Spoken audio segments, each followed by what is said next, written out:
Siendo las 7:07 de la mañana, vamos a conversar a esta hora con Raiza Banfield. Ella es arquitecta ambientalista y también ex vicealcaldesa de Panamá. Muy buenos días, Raiza, bienvenida a Radio Panamá. Buen día, ¿qué tal? ¿Cómo le va?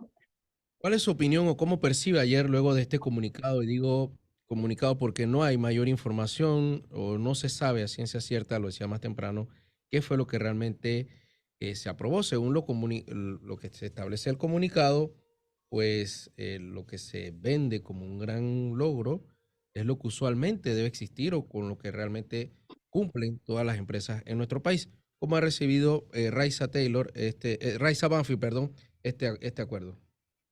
Bueno, ante todo, gracias por la oportunidad de reaccionar, de dar esta entrevista, porque realmente una de las cosas que más ha adolecido todo el proceso es la falta de transparencia. Por eso que usted empieza preguntando sobre una base de mucha ambigüedad, porque el acuerdo o el comunicado sobre el acuerdo es bastante ambiguo.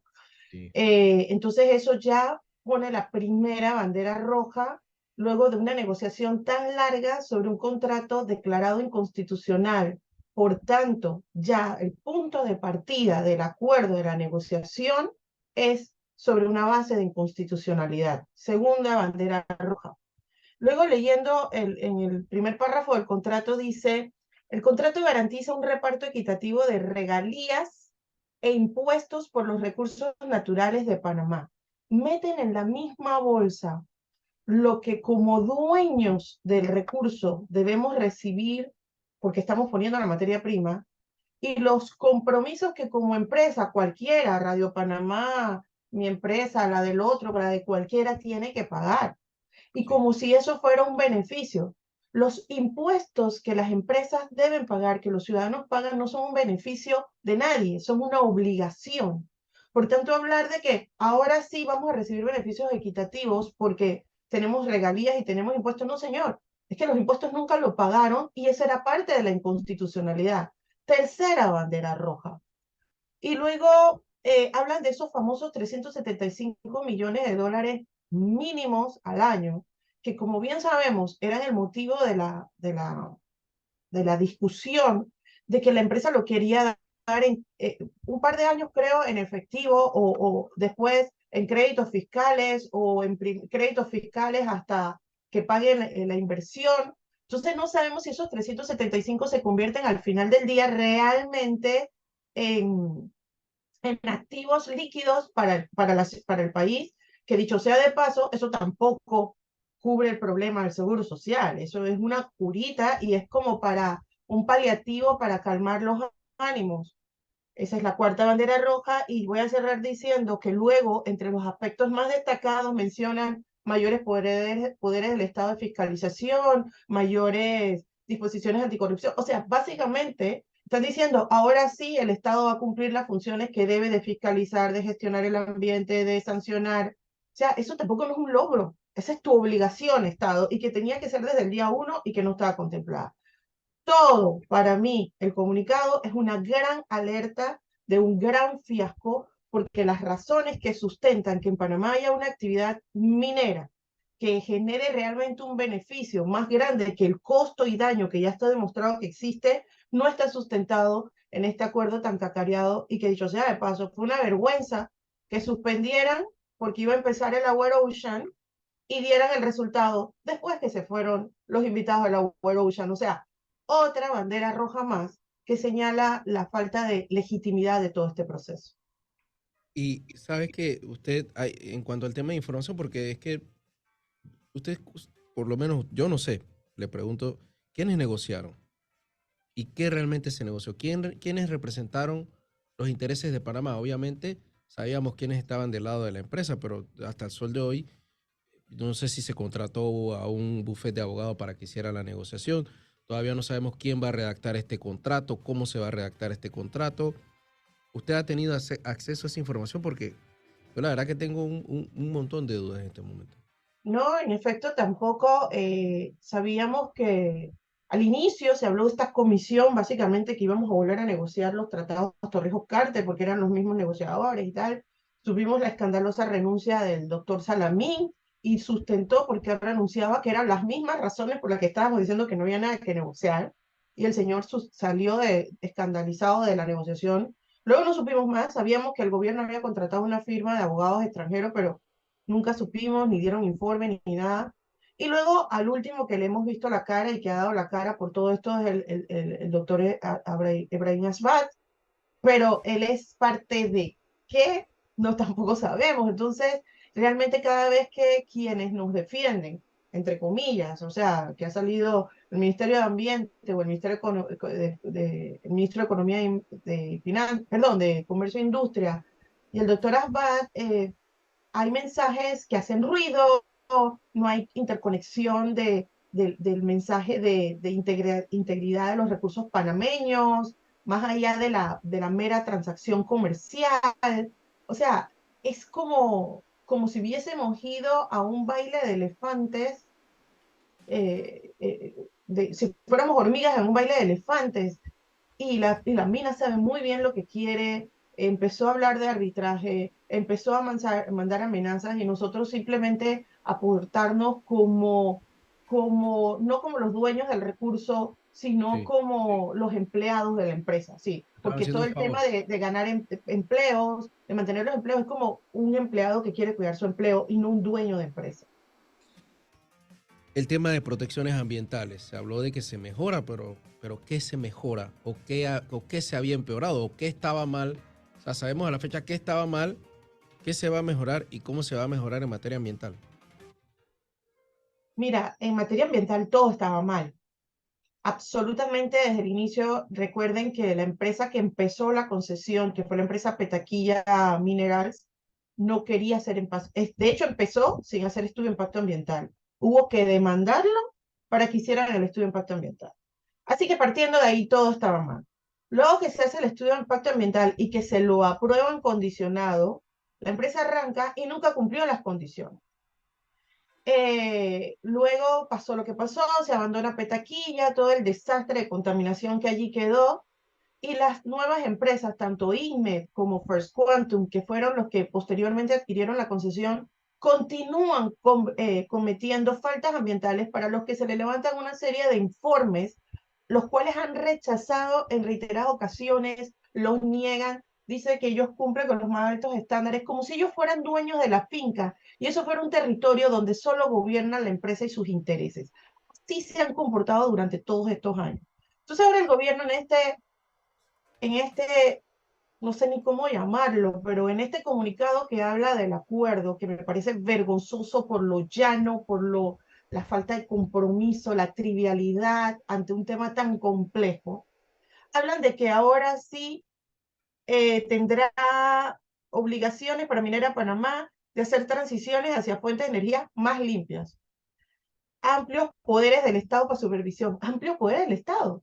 El Estado tiene el deber de, ¿cuáles amplios poderes?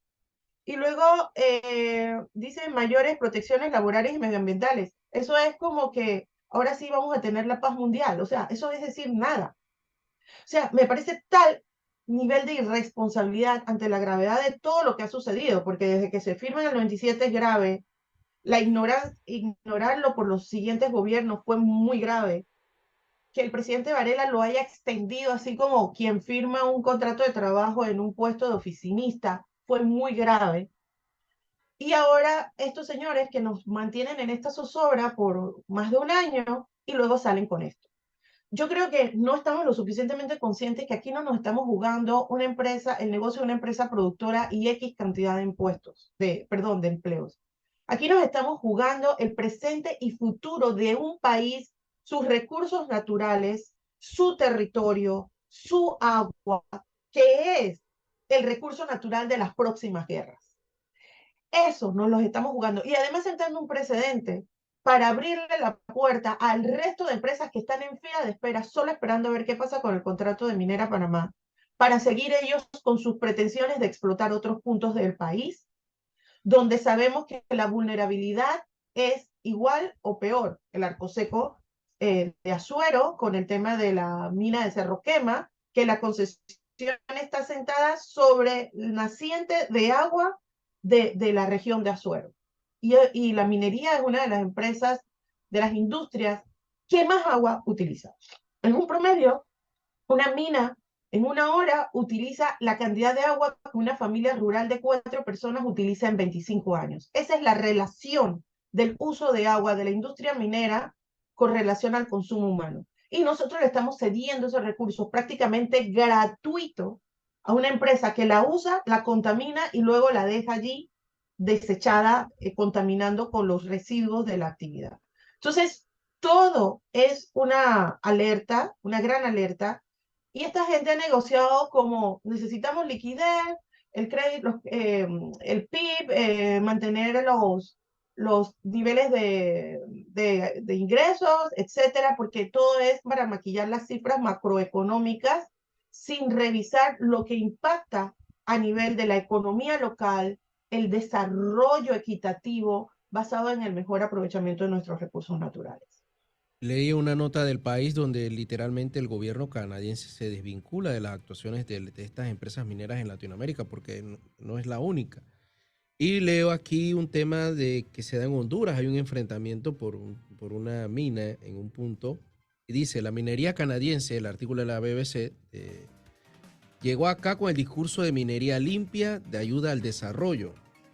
Y dice que finalmente no cumplieron con la mayoría de las promesas y compromisos que hacían. Hemos sufrido también esto aquí en Panamá. Pero es que eso es la historia ya sabida. No existe una sola mina en el mundo que no tenga conflictos graves con su población. Incluso las que siempre ponemos de ejemplo en Chile y el desierto de Atacama, ya existen conflictos humanos porque la operación es como ad infinitum, las poblaciones siguen creciendo, siguen demandando recursos y ya hay conflictos por el agua. Solamente que allí tradicionalmente es donde menos impacto causaba. Entonces, ¿de qué estamos hablando ahora cuando las minas se han enfocado en países como los nuestros, en medio del trópico húmedo, donde los recursos son todavía mayores, los recursos naturales, los conflictos también, pero las instituciones son más débiles, la corrupción es más alta, la vulnerabilidad socioambiental es mayor? Entonces ellos llegan, ponen sus reglas, se instalan con todos sus bufetes de abogados locales, porque aquí los panameños le han servido muy bien para sus intereses, en contra de los intereses de Panamá, y sus intereses internacionales. Panamá representa para First Quantum el 50% de sus ganancias globales. First Quantum tiene alrededor de 10 operaciones, entre una decena de operaciones a nivel en el sur del hemisferio, todo en el sur del hemisferio, o sea, Suramérica, África, India, ¿no? Y Sí. Panamá no tiene ninguna en Canadá, ninguna operación en Canadá, pero First Quantum. Panamá, la operación de Panamá representa el 50% de sus ganancias, claro, si le hemos servido al país sobre bandeja de plata. Y este acuerdo no está evidenciando ningún cambio profundo en esa situación. Si la empresa se queda, es porque sus reglas de juego siguen prácticamente intactas. Yo veía un video en TikTok de que denunciaba que en Canadá sí los obligan a cumplir y a reforestar. Eso ha ocurrido, es real ese video porque me cabe la duda y si tiene algún conocimiento de que en Latinoamérica ellos han cumplido con algún tipo de promesa de reforestar o si la minería realmente después de la explotación ha cambiado el escenario, porque yo veía las imágenes que usted compartía en sus redes sociales y eso, la verdad que parece un sitio de esas películas de fin del mundo. Es un sitio casi de fin del mundo. Sí, realmente una de las razones, y eso lo veníamos estudiando desde el 2008 cuando entra Inmet, que era otra empresa canadiense en la jugada, que en Estados Unidos y Canadá las regulaciones se volvieron tan estrictas, los costos para operar tan altos, los pagos y las compensaciones tan altas, las demandas de las comunidades, porque allí sí la justicia es más efectiva en manera más puntual, hicieron esas operaciones inviables. Entonces, estas empresas, bajo el mismo, los mismos parámetros, empiezan a migrar hacia países con debilidades institucionales como los nuestros y se establecen. Entonces, ellos allá no contaminan, porque ya no pueden. De hecho, ese video que pasaba por ahí de que allá no contamina, esa era una mina no metálica, que las minas no metálicas, con las reglas del juego bien establecidas, las fiscalizaciones, los parámetros, son menos lesivas, son más, se puede compensar porque no están hiriendo la tierra, dejando expuestos yacimientos metálicos que son los que luego generan, al estar expuestos, la contaminación de agua. Entonces, es un poco más fácil manejar el cierre. Entonces, por eso se veía así, un paisaje mucho más moderado, el agua limpia. Pero bueno, Reforestado. aquí en Panamá, reforestado, aquí en Panamá ellos no están cumpliendo. Se han hecho algunas reforestaciones, se han hecho algunos proyectos de manejo de café con los campesinos, pero son cosas así como aisladas y esporádicas que sirven perfectamente para el maquillaje del greenwashing, les hace ver bien, sirven para la cuña, pero la industria no genera un desarrollo sostenible que pueda decir que el pueblo está mejor. Ayer me mandaron una foto de las calles, cómo están destruidas precisamente por de los pueblos alrededor de la mina. O sea, ese desarrollo, esas promesas de prosperidad no se cumplen. Eso desde Mina Santa Rosa, pasando por Petaquilla, ahora, eso nunca ha sido así. La mina no es una empresa filantrópica, la mina no es el Estado, la mina no es la Cruz Roja, la mina es una empresa que va a buscar su negocio, va a hacer lo que le convenga para su negocio. Entonces, nosotros seguimos creyendo en el intercambio de oro por espejo y que de verdad va a venir el bienestar, y no solo a nivel de las personas más humildes, a nivel de gente con poder económico que dice ahora sí vamos a tener dinero para repartir. Eso no es verdad, porque el dinero que generemos va a ser para pagar huecos, para tapar problemas de salud que va a generar la mina, para ver cómo vamos a hacer con el agua que las comunidades no van a tener, para ver cómo vamos a atender la migración de las personas que van a ir abandonando los poblados porque ya no pueden sembrar la tierra y tienen que emigrar a la ciudad a buscar puentes de trabajo. Esas son las crisis que generan las industrias mineras. Y Panamá no se tomó la tarea de estudiarlo para tomar sus decisiones. Aquí en el 2019 el gobierno nacional de Nito Cortizo, a través del BID, contrató un estudio de expertos canadienses para que analizaran la situación minera de Panamá, su potencial de desarrollo. El estudio empezó en abril, en el 2019, terminó en abril 2020 y presentaron en diciembre de 2020. El estudio, y lo puedo compartir porque está en línea, está abierto, su conclusión es que Panamá no tiene la capacidad técnica, institucional, ambiental, de fiscalización financiera para atender la industria minera. No la tiene. Que hay problemas de inequidad, de desigualdad, problemas ambientales, problemas de inseguridad, tanto laboral como legales. O sea, todas las alertas que podemos imaginar de Ujú. un modelo de negocio se activan al analizar la industria minera en Panamá. Entonces, ¿cómo es posible que el gobierno, con un documento tan importante, porque no se lo contrató a ambientalistas, se lo contrató a expertos en minería, y que concluye que Panamá no tiene la capacidad, se sienta a negociar un acuerdo bajo presión, bajo amenazas de que vamos a hacer, de que vamos a quitar los empleos, etcétera, etcétera, para luego decir ya tenemos un acuerdo justo y equitativo? Nos están fregando el presente y el futuro de este país. Un grupo de personas se han Ya, sentado a negociar el eh, presente y futuro de este país. Se nos ha vendido o se nos habló de que perderíamos mucho si se iba a la mina. No teníamos opciones, no hay otra opción. Realmente la salida de Minera Panamá o de la minería en Panamá nos dejaría sin opciones de este tipo de inversiones que puedan reemplazar, digamos, el espacio económico que ha representado la minería en nuestro país.